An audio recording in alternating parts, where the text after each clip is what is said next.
నిమ్మకాయలు ఆడ తీసుకుంటా మధ్యలో సిద్ధికి మక్క సిరిసింది తీసుకొచ్చి తిక్కని బాగా అయింది, పెళ్లి అయింది, అంతా అయిపోయింది. పెళ్లి కానీ చేతు రాజు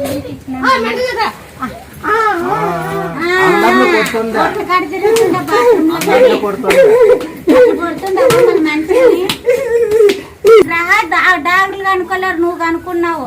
బీడీ చేసింది ఆ పాప, బీడీ చేసింది అట్లా పాప. బాత్రూమ్ లోనే బాగా రసం నోట్లో పిండి తలకాకి దిక్కనేటివి అది తిక్కితేనే అవు కనపడింది అనింది ఆ పాప. కండ్లు కనపడుతుండే నాకు అనింది. మనుషుల ముందు గుర్తులేని పాప అట్లా చెప్పింది మాకి. ఎంతమంది